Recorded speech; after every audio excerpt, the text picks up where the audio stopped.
Can everyone hear me okay?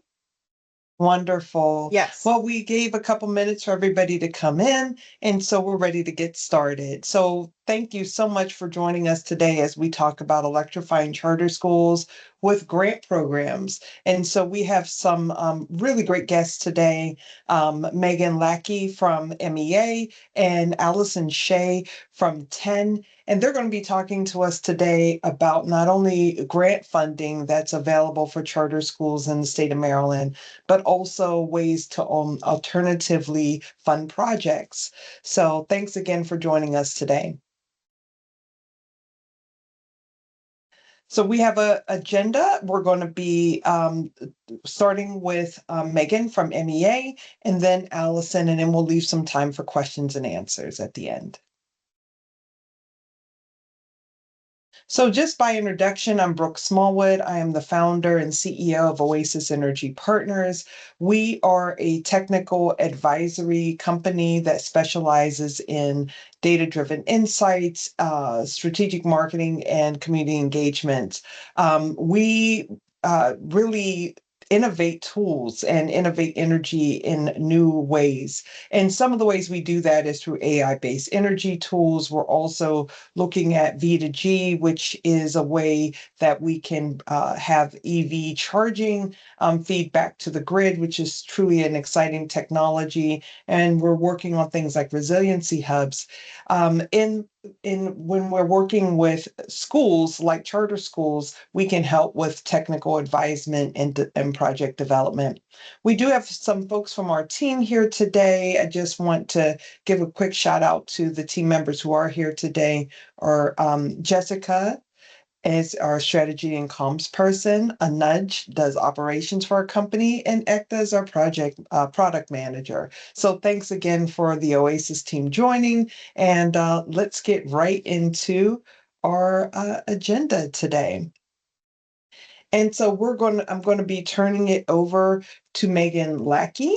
And Megan joins us from MEA. And we are very honored to have her here today.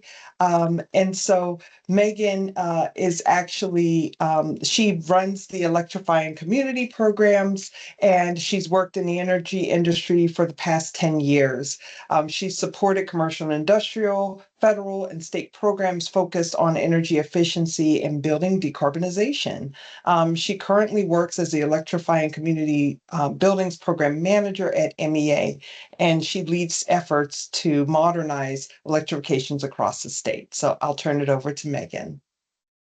Thank you so much, Brooke. Hello, everyone. Good afternoon. I'm excited to be here to share more about the Electrifying Community Buildings Grant Program and how charter schools can take advantage of this funding opportunity. All right, so just as a quick overview, this presentation is going to cover the following topics related to the program. So we'll touch on program requirements and timeline, building and measure eligibility, funding and payment details, application evaluation criteria, and then also at the end, just some general resources. So by the end of this presentation, you should have a clear understanding of electrifying community buildings, program requirements, criteria, funding stipulations, evaluation metrics, and more. All right, and before we get started, for those of you who don't know, the Maryland Energy Administration is the state's energy office, and we promote clean, affordable, and reliable energy by advancing various policies and programs to help achieve Maryland's clean energy and greenhouse gas reduction goals, including by the Electrifying Community Buildings Grant Program. Okay, so I am going to go ahead and talk about general program requirements and timeline. So this is a general program overview of electrifying community buildings. For fiscal year 2026, there is a total of about $6.8 million in available funding for eligible projects. And then we're going to cover allowable grant amounts and some additional funding stipulations later in the presentation. Any eligible commercial building in the state of Maryland, including charter schools, may apply for electrifying community buildings funding. But please note that only existing building electrification projects will qualify. New construction projects are not permitted, but they could be applied for within different programs, which I will touch on later as well.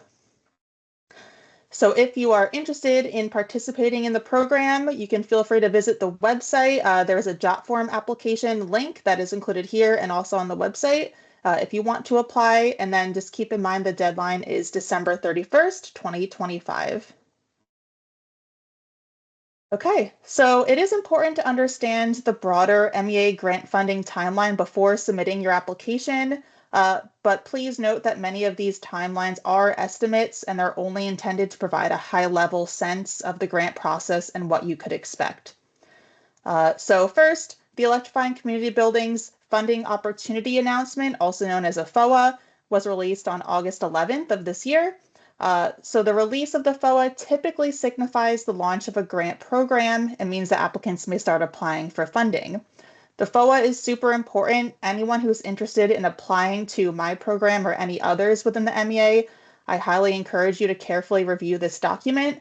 It's going to include all the relevant program details, eligibility requirements, funding details, anything that you could think of, it's going to be in that FOA. So please make sure you take a look at that. And then, of course, you may apply for funding through the end of this year. But then once the application period closes, that's when the MEA evaluation team will start to assess submitted projects and will verify minimum requirements are met and determine scoring based on the competitive criteria that is also outlined in that FOA, the funding opportunity announcement. That evaluation process can take up to a few weeks depending on the quality and quantity of applications that we receive. But once that evaluation process is complete, grantees will be notified of awarded funding. Applicants who did not qualify for grants will also be contacted. This will likely happen sometime around early to mid springtime. And then after that happens, there's a commitment letter that must be signed and a grant agreement that needs to be fully executed. Please keep in mind that if you are awarded funding, you cannot start your project or you will not qualify for funding for any activities that occur before the grant agreement is fully executed. So make sure you keep that in mind when you're planning out your project. If you do work before that grant agreement is signed, it will not qualify for funding. Last thing I'll note on this slide is that if you are awarded funding for electrifying community buildings, you are given between 24 to 27 months to complete your project. You can ask for an extension if it is required, but in general, it's about 2 years. All right, so I'm going to quickly talk about building and measure eligibility. So I know we're here today to talk about charter schools. Charter schools are an eligible building type under electrifying community buildings. I've listed all the other potential eligible buildings here as well. Please just note that if you are an eligible building type, it does not mean you will automatically be considered for funding. This is a competitive grant, and the scope of work and other evaluation criteria will be taken into consideration. All right, so now I'm going to talk a little bit about eligible measures and the scope of work. So please note that every scope of work must include at least one of the following core electrification measures to be considered.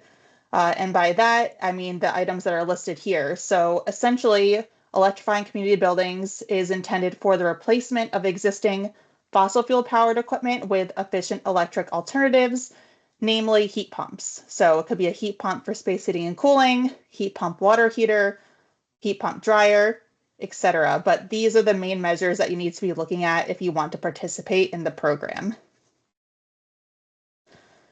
And then once you are certain that you do meet that criteria, there are other optional measures that you may qualify for funding. That could include Energy Star or equivalent appliances such as electric kitchen equipment, induction stovetops, and ovens. We will also accept projects related to water and steam system management. Just note that these upgrades cannot extend the service life or use any fossil fuel systems. Okay, and then last, we will also allow building envelope upgrades such as insulation and air sealing, building controls, management systems, and also electric panel and wiring projects that will help increase a building's electric capacity. So again, these are the optional supplementary measures that are allowable once you meet that core criteria.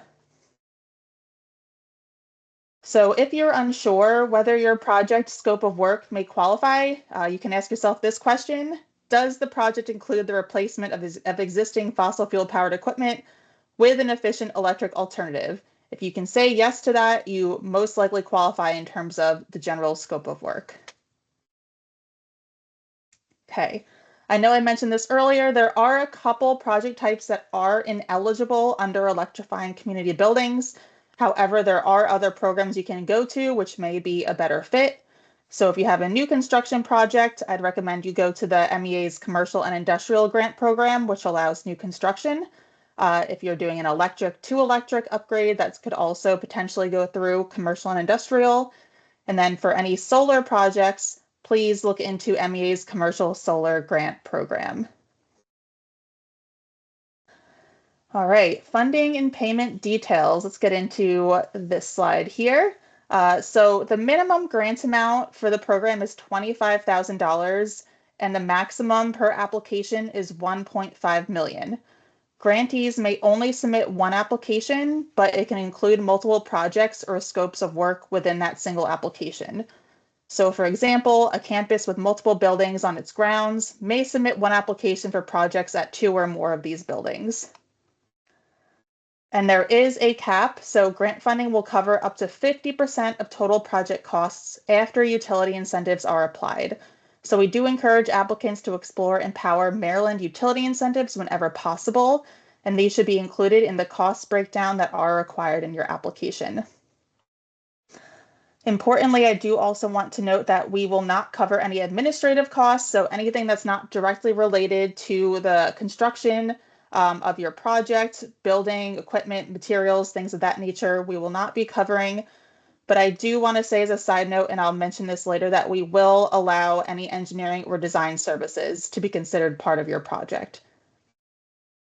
All right, and then in terms of funding disbursement, if you are awarded funding, funding will be provided on roughly a quarterly basis.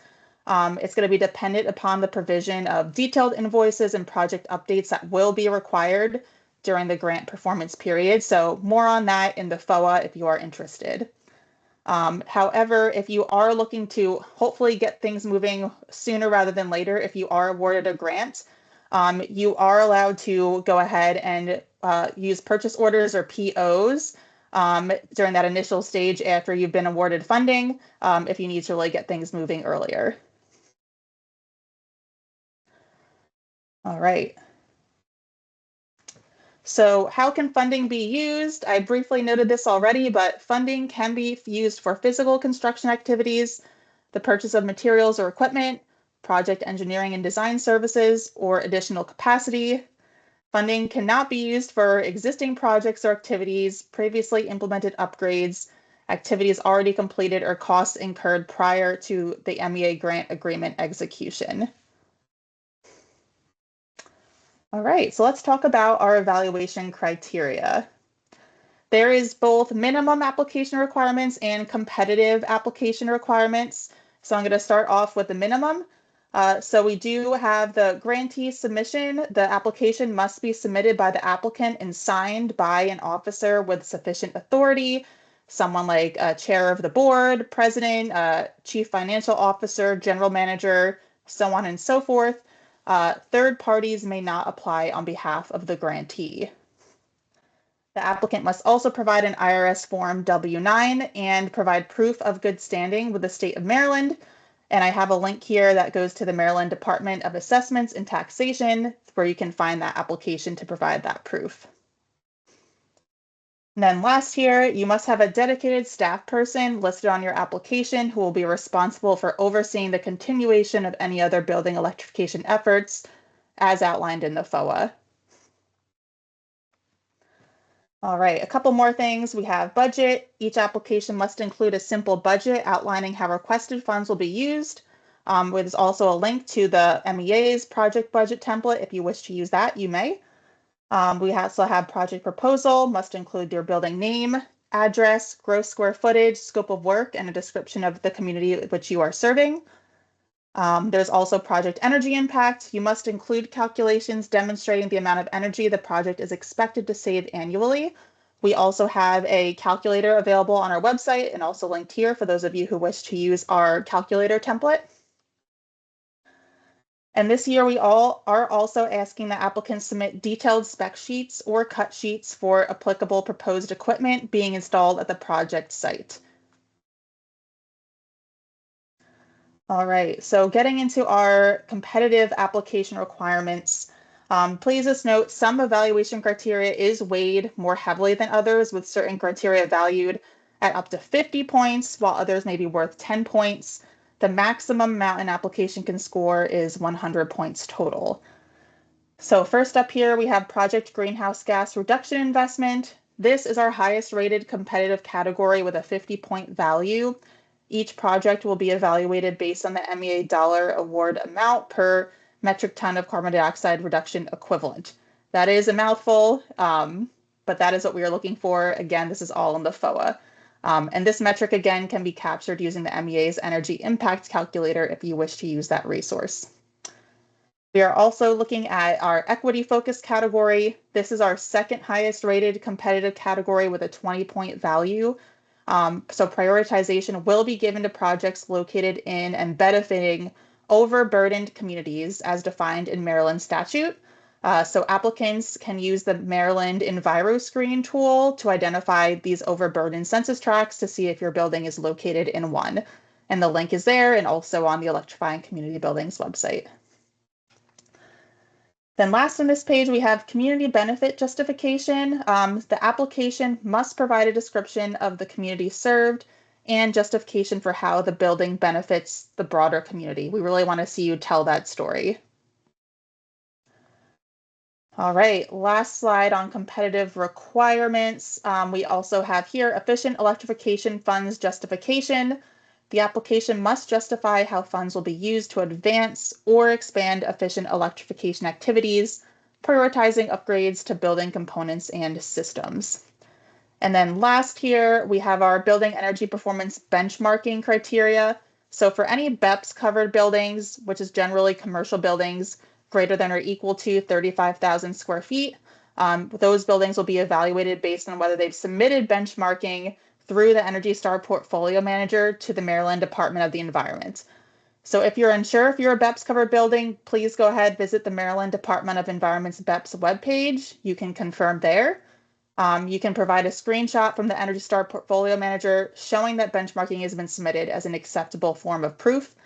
And applicants not covered by BEPS will receive the full score for this category. So if you're not covered, don't worry about this one. All right, resources. So just a few things I wanted to note here. Please feel free to visit, again, the Electrifying Community Buildings landing page if you're looking for additional information or resources. It's a great tool, has a lot of different information on there for you to use. I've also linked directly to the FOA, the funding opportunity announcement. Again, please carefully review this document if you are interested in applying to the program. I also have a link to the JOT form application PDF version. This is essentially an overview of what that JOT form application will look like, just in a PDF format, so you can read ahead and plan if you're planning to apply.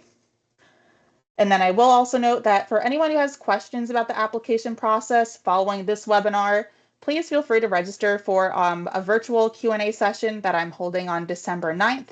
It's very casual. It's more like open office hours. You can feel free to pop in and out as you need.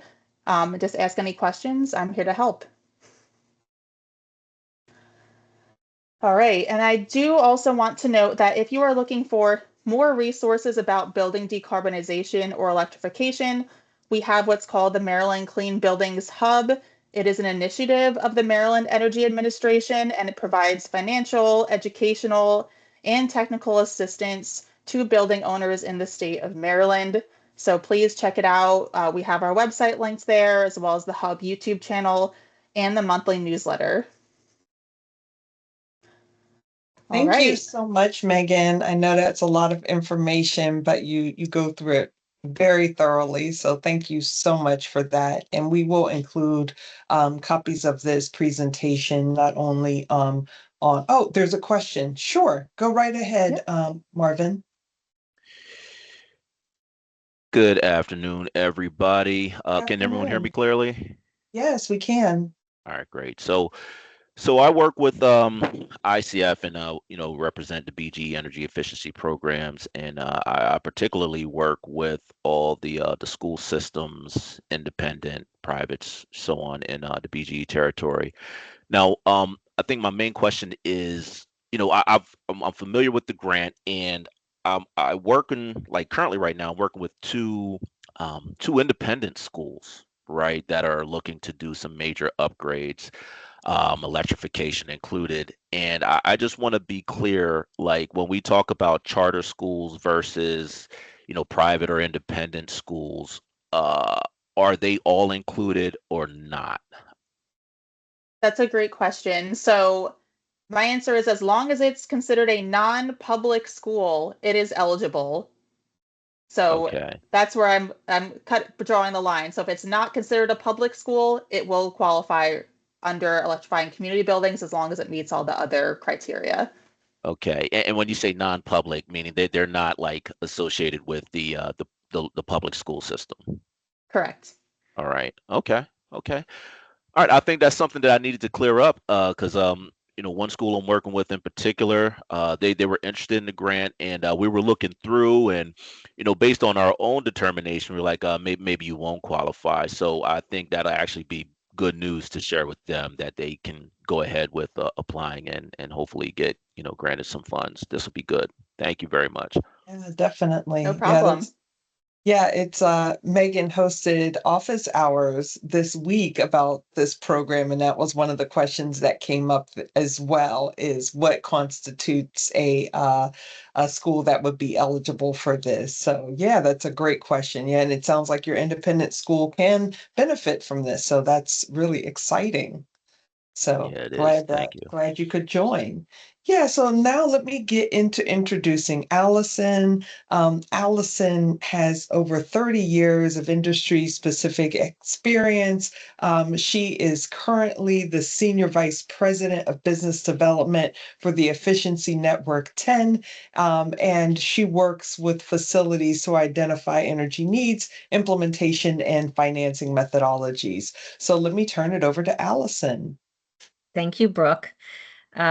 First, let me begin by just saying that as an organization that is strategically focused on helping customers get work done to align with their energy strategies or address infrastructure challenges, we are very excited about the opportunities to help charter schools in a very meaningful way to include the grants that Megan so completely went through. So we're excited about that.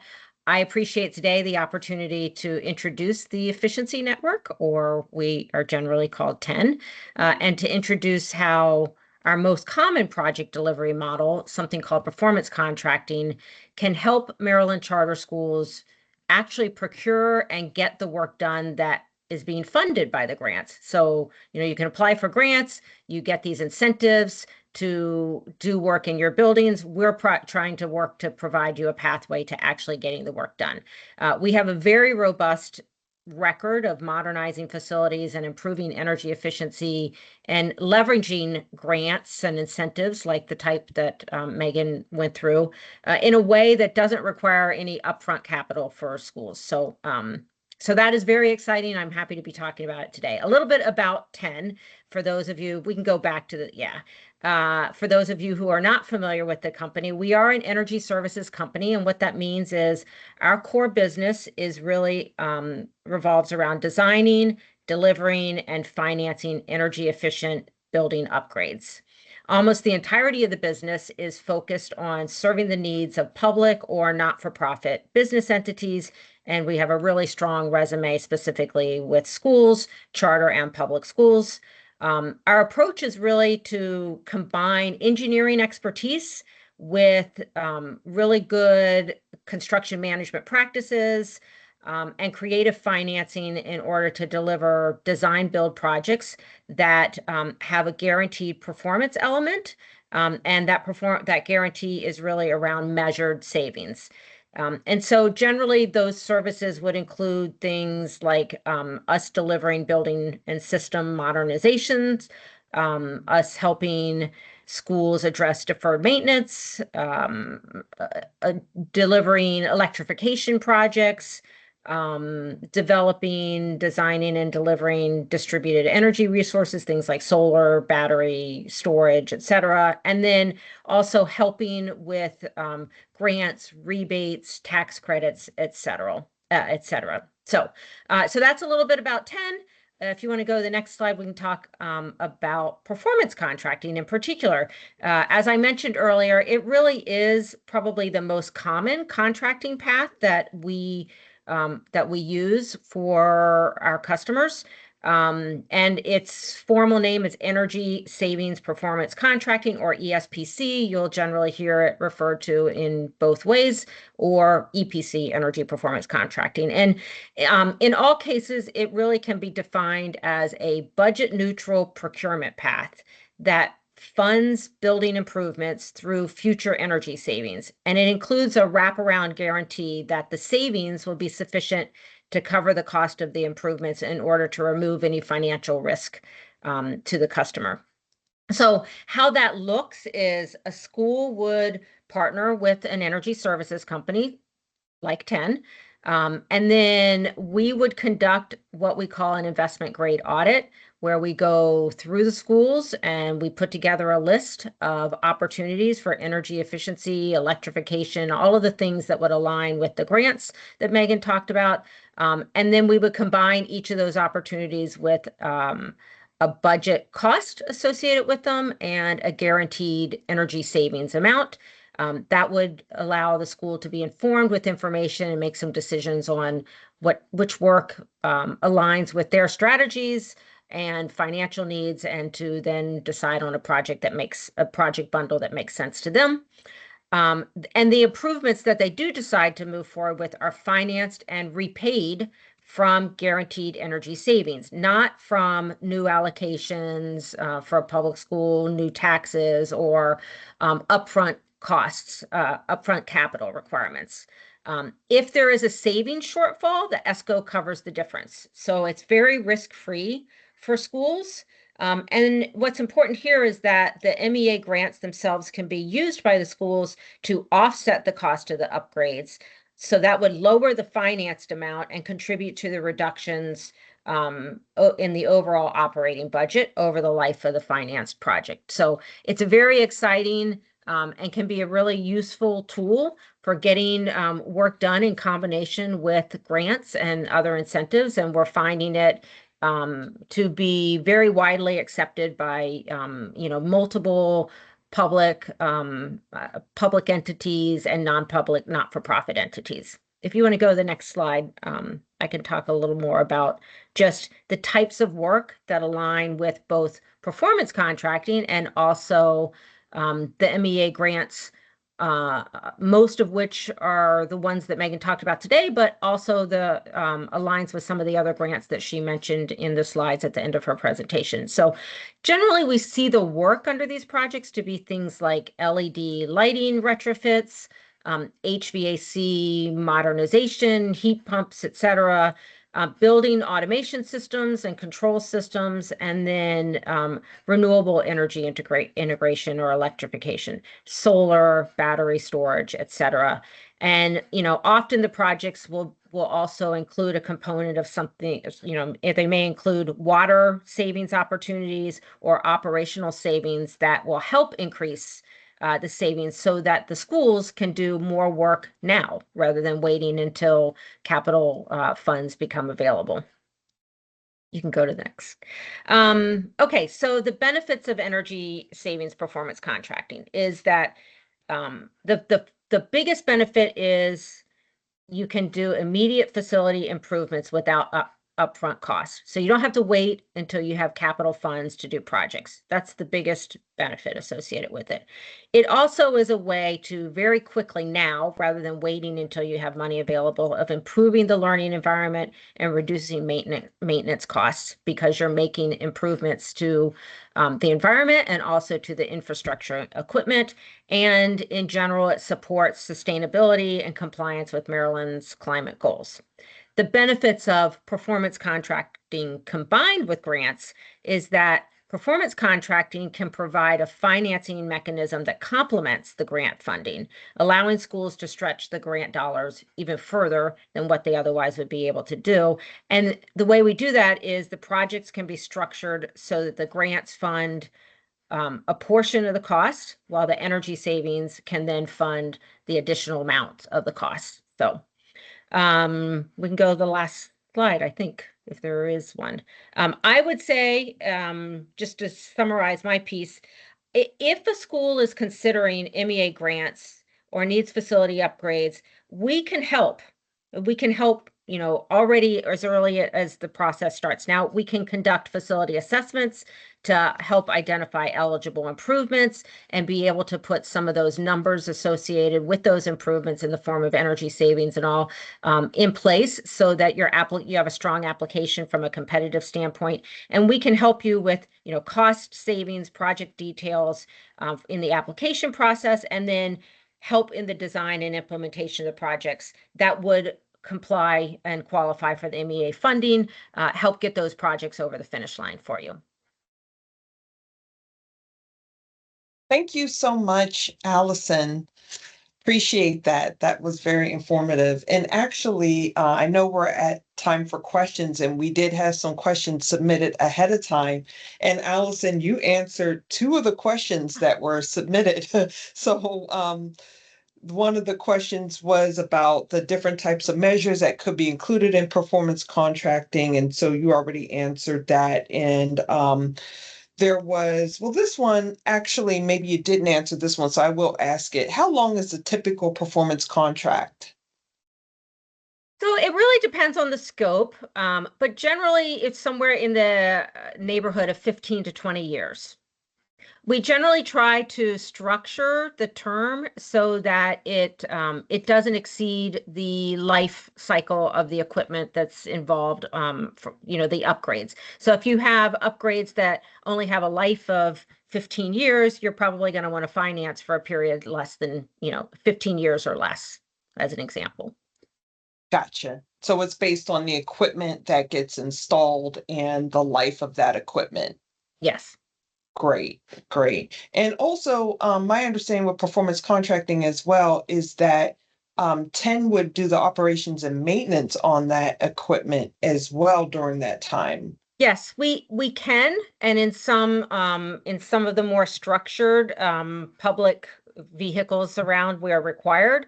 For charter schools, generally we remain flexible, so we can offer that as a measure of making sure that the performance, is maintained, the equipment performance is maintained. But we also like to be flexible in that we recognize some schools have existing partners that they have relationships with that they want to continue to work with, and so we're comfortable with that approach as well. The key is it just needs operations and maintenance needs to be done, whether it's by us, whether it's by the school directly, or whether it's by a favored partner that they have. Great. That's awesome that you offer that, because I know that sometimes can be difficult. There's a lot of deferred maintenance that happens with schools, and so it's very helpful that you have that option. Megan, we do have a bunch of questions that came in for you as well. You did answer a couple of them, so I will pick two here that I think you maybe did not answer. One of them is, can applicants apply to other MEA grant programs in addition to the Electrifying Community Buildings grant program? Can they qualify for more than one? Is that possible? Yes, so that's a really good question. And at the MEA, we do allow applicants who have a large scope of work to apply to multiple grant programs as applicable. So, for example, if there's a charter school, let's say that they want to do solar installation, they want to do decarbonization, building electrification, but also just general energy efficiency upgrades, they could potentially apply to my program, Electrifying Community Buildings. They could apply to the commercial and industrial program. They could apply to our solar grant program. So you just can't double dip for the same measures, but if you have a large scope of work and it makes sense to apply to multiple, then we do encourage that. Oh, that's awesome. Thanks for that. That's a great question. It was a great question. Let me see if there's one more. Oh, this is a good one. So once commitment letters have been signed, can a grantee proceed with purchase orders before signing the official grant agreement? Yes, so we do allow once grantees actually sign the commitment letter that comes before the grant agreement letter. Unfortunately, it's a long process that we need to follow before you're actually allowed to move forward with a project. And we understand sometimes there can be very long lead times when you're looking to purchase equipment. So as long as you sign that first initial commitment letter, and you let us know that you're going to move forward with a purchase order, we will allow that to make sure we're not holding up your project too much. Okay, great, great. Well, I think that's all the questions that we had today. You guys were very thorough and you answered a lot of our questions. So I really appreciate your time today. And so just to reiterate a couple things that stuck out to me in our conversation today, is that this applies for all types of schools, independent schools, private schools, charter schools. As long as you are not a school that is associated with a school district, then this grant opportunity will work for you. And the other thing that I wrote down is that performance contracts is also a great alternative way to think about project development because of the fact that you can have such a large scope of work. So thank you so much for this. Hope everyone got a lot of great information out of our session today. We have all of the contact information of everyone that you heard from today, and we will be happy to send out copies of this presentation. We will be posting this presentation to our LinkedIn, also to the Oasis Energy Partners YouTube site and other places that you can access it. So thank you so much for joining us today.